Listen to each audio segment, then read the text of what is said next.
morning, everybody. It is currently 11:30 and I am about to make myself some lunch, and I figured it would be a wonderful opportunity to film a Q&A, answer your questions while doing some cooking. Now, one of the things I really miss is having friends sit in front of me in my island while I cook. I'm so happy we get to do this today. You guys have asked some really good questions. And yeah, we're just going to cook and talk. I'm ready. So what are we cooking today for lunch? I am gonna be making something called tofu stew. It's a Korean dish. My mom, she made me some fresh kimchi right here, so I have been enjoying cooking with it. So thank you so much, mommy. Usually when it comes to this dish, it's paired with like a fatty pork or beef. I made it with pork belly yesterday, which was lovely, but I finished it up. So today I'm just gonna be using my chicken. Another thing is you're really supposed to use it with soft, silky tofu, which I can usually find in the Asian supermarket, but I haven't really been recently. So I just got the firm texture. There's something about Korean food that looks so good. This cleaver was gifted to me by a very special family member, and she said an Asian home is not home without one of these. Anyways, let's start off with your question while I cut my chicken breast. I'm ready. What are your little victories lately? So I really love this question. I think in life, when you can celebrate the little wins, it just means that when it comes to the big victories, you cherish them a lot more. I bought a lawnmower recently and I started cutting my own lawn. For the past 5 years, I have had somebody come cut my lawn. Do you guys remember Hot Gardener? It costs me about 17 pounds every 2 weeks. And I just figured, you know what, I can get my own lawnmower because it is spring, so my grass is growing really fast. Started to mow my own lawn. Every time I do something gardening, that's when I really feel like a grown up. If you could, without worrying our family, where would you move to? Honestly, I'm happy being here. Like, this is where my home is. My family's here, my friends are here. I would love to continue to travel, but this is my permanent place. I'm happy here. How do you deal with uncertainty of your future? No one is really in control of their future, no matter how hard you plan. Everybody's future is uncertain. And the best way for me to plan for my future is by learning from my past, not letting it define me. I learn from it, working on the present me so I can become the best version for my future me, so I can deal with whatever it is to come. Garlic, some sesame oil. What is the most important thing one can do to maintain their sense of identity in a relationship? You know, sometimes you hear people say, "You're my world." While I know a lot of times people use it as an expression, for some people, like really having this as the case where they really do become each other's worlds, which sounds magical, but it can be quite unhealthy because you end up depending on one another so much, where it could be so exhausting for the relationship. So instead, you know, if you can look at it as a universe with planets. One planet is your family, one planet is your friends, one planet is your career, one planet is your self-care and all the things that matter to you. One planet is for your spouse. Each planet is important. You need all those planets running in your galaxy. I mean, as a loving spouse, yes, you should support one another, you should show up, do everything you can to make them feel loved, but it's not your job to fix everything, to put a band-aid on it all. So yeah, I think you should individually be committed to your own growth too. So what would you say to 10-year-old you, past you, and yesterday you, which is technically all my past.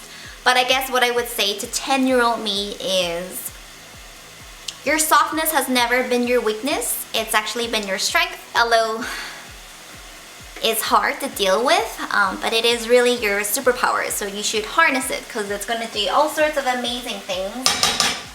Past me, don't ignore red flags. And then so yesterday's me, just chill. Well done for just chilling. I didn't have the kids yesterday or today, and I didn't know what to do myself. And I wasn't really in the mood to do anything at all. And then a lot of you guys were just saying just enjoy this time, and I struggled for a little bit, but then I ended up just going with the flow. We can just be so conditioned to think we need to be busy all the time. We need to be productive. Like these days, being busy, it's almost like this badge of honor, because when you're busy, it means you're important, you're going places. But we shouldn't glorify being burnt out. I think we should normalize days of rest. And that was what I did yesterday, so thank you guys for the reminder. Have you grown up to be who you thought you will be? Yes and no, I guess. Yes, in the sense that I think I'm who I needed when I was a child, so that brings me a lot of comfort. I guess I didn't end up where I thought I'll be, because I'm right where I'm meant to be. I like who I'm becoming. I'm a fan of her. I can see she's trying. Sometimes you just gotta let go of the picture of where you thought life would be and just start enjoying the story you're living in. Oh! A lot of seafood in there. Whoops. So how do you know when you're ready for a relationship? Of course, it's gonna be different for everybody. Sometimes, like, it's not even about whether you're ready. If you're lucky, you'll just meet someone, and then the right person will tell you when you're ready. But you know, I think putting yourself out there, going on dates, it's a lot of effort. It takes up a lot of time, and I can understand for a lot of people when I say, oh, I don't have time to be in a relationship. I'm busy working on myself. I'm busy in my career, whatever it is, which is all great. So the fact that you want to put time aside and you want to do those things is a great sign.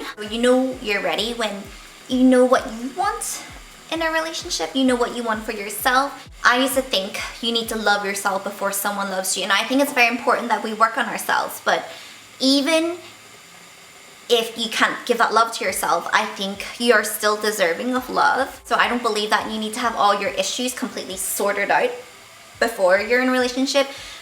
They say relationships, they're not found, they are built. You know, you meet them as they are in their journey, and you meet them as you are in your journey, and you grow together. You're both committed to growing together. Was it hard transitioning from 1 to 2? Oh, spicy. From 1 child to 2. Obviously, it's going to be different for everyone.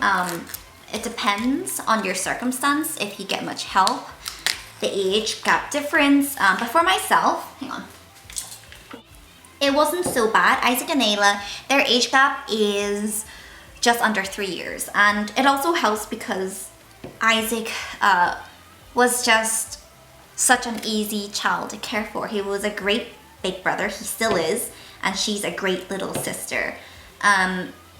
I hear for some people the transition from 1 to 2 is harder than 2 to 3. For me, it wasn't bad at all. What is your favorite date with Ryan Gosling? So for those that don't know, we've decided to, very fun, nickname my partner Ryan Gosling. Well, obviously he wants to stay private. On Instagram, whenever I post some pictures, I kind of like stuck like a little GIF file over it. Originally I looked for Chris Hemsworth, but I couldn't really find it. I could really only find a head of Ryan Gosling, so I've been doing that, and it's been fun. I get to say I'm with Ryan Gosling. I mean, aside from our first date, I would say honestly just days where we take the dogs out for a walk. Even when it's muddy, you know, we'll come home and like wash the dogs together, and we love just going on a simple walk, getting a cup of tea, and going dog spotting and talking to the dog owners. Just the simple things. It's not so much what you do as much as the company. In this case, I got dogs and Ryan Gosling, and it costs nothing, but it's everything. So I guess our cooking Q&A has turned into a mukbang.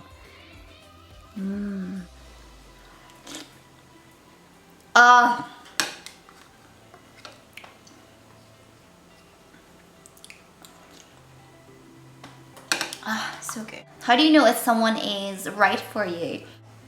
Sorry, I'm gonna need a minute.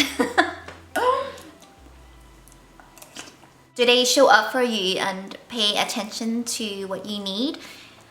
I mean, like, do they give out in ways that's not just easy for them, but in a way that's your need? Does that make sense? Do they make time for you? Are they easy to be around? For me, their values is very important to me. Despite what a great impression they give out and stuff, time is always what proves everything. But I mean, your compatibility, chemistry, connection, commitment, the 4 C's. Hello everyone, I'm back in my room. Previously on bubzbeauty. I was downstairs and we were eating and then I just couldn't stop. How do you like to start your morning? I typically wake up around 6:30ish to about 7 a.m. and usually when I wake up both my dogs are next to me.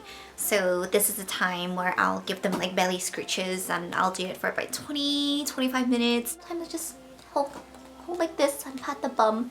Chubby's usually my feet and I'll give her like a little massage with my toes and then I just tell them I love them. Sometimes I just like to do it telepathically where I press my head on theirs and say I love you through my mind. Did you feel it? What emotions do you feel the most recently? Gratitude. And have you tried Brazilian wax? I think Brazilian is like when you remove everything. Now I actually do that myself. The first time I did it, I really questioned myself, like, why do I hate myself so much? Why would anyone put themselves through so much pain? And then I left bits of wax there because I couldn't bring myself to rip it. But you know, as time goes on, the more you do it, the easier it gets. Do you think you will talk about your divorce as a way to comfort other women? Not necessarily the specifics of my relationship, but I do like to share my journey on healing and rediscovery. And I like to share because, well, the hopes of making someone feel less alone, and in doing so I feel less alone. For connection purposes, I think there is so much strength in vulnerability and it should be encouraged. There is nothing stronger than a broken woman who has rebuilt herself. What are you and Ryan Gosling's love language? My love language these days is words of affirmation. At this point in my life, what I've realized is I need to be encouraged and I need to be reassured much more often than I needed in the past. I'm pretty sure for Ryan Gosling, his love language is acts of service, so he feels most loved when I make him pancakes or if I were to make him a cup of tea. He's brought up in a family of 5 boys and they're just always taught to get on with it. So they're rough around the edges, you know, I guess they've always grown up with a tough love mentality. So talking about feelings has been something that's very new to him. There are certain times in our relationship where we did wonder if we're really that compatible because we're so different. Just because, you know, he's just brought up to be just rough around the edges, country boy, raised with 5 boys, tough love and mentality, whereas I'm very sensitive. This is a while ago, but one day he kind of just opened up. We had a little heart-to-heart. And, you know, the next day he bought me a card just to say thank you for listening. And it was very sweet, but you just think, you know, as your girlfriend, it's my, like, I don't even want to say job. You know, I want to do that, but like, that was so foreign to him. There's a lot that I've learned from him and there's a lot that he's learned from me. But one thing for sure, our values are so similar. How can I not let hate comments get to me and stop seeking approval. I mean, I think the most important thing is that you approve of yourself, because the opinion that matters the most should be of your own, especially if you are just doing the best that you can. I mean, why should you crumble at the words of somebody who has not even lived a single second of your life? This is why it's important to also do the groundwork and work on ourselves. The more you work on yourself, the more steadfast you are, where the opinions of others won't get to you as much, because you've got the boundaries there protecting you. What are 5 things Ryan Gosling makes you feel that you couldn't find previously?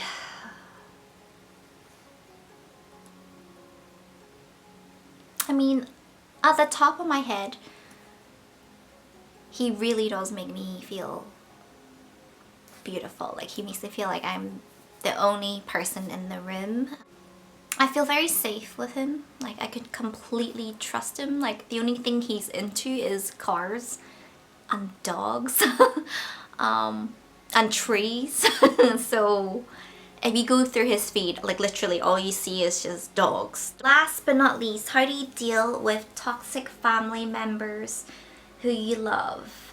This is something that we kind of briefly talked about in my previous vlog, where I mentioned that, you know, some other people who I love the most, who raised me, are the ones that say really toxic things to me. And I mentioned it's most certainly a generational and cultural thing, and it doesn't just come out of thin air. It takes years and years of conditioning for them to have these beliefs, these toxic beliefs. When people think of being a kind person, what usually springs to mind is some pushover, but it doesn't have to be the case. You can be good, kind, and also have healthy boundaries. These days, my relationship with my family are a lot better. I think I spent the first half of my life just trying so hard, trying to please my parents, thinking that in order to be loved, I had to be earned. And I think, you know, a lot of times it's really them projecting their fear onto you. Now, it doesn't excuse it, and it gives context. You can't distance yourself away in a way that's not out of hatred, but just in honor for your peace. To be respected, then the first thing you need to do is you need to respect yourself. So, you know, my relationship with my family is a lot better these days. I feel like for a while I had a lot of resentment within me, and I never brought it up because I didn't want to hurt their feelings, but because it was just swept under the rug, nothing was ever solved, but I had that resentment in me, and it was manifesting in just so many unhealthy ways. And every family is different, but now these days my family and I, we actually communicate. Thankfully, in my case, through time, I can talk to my parents and they will listen. These days we actually argue about things, which is healthy. I've had a really nice morning and afternoon with you guys. Yeah, thank you so much for submitting your questions. I hope you guys enjoy chilling with me. So I'm gonna go downstairs now and clean up the mess I made in the kitchen, but I hope you all have a beautiful day.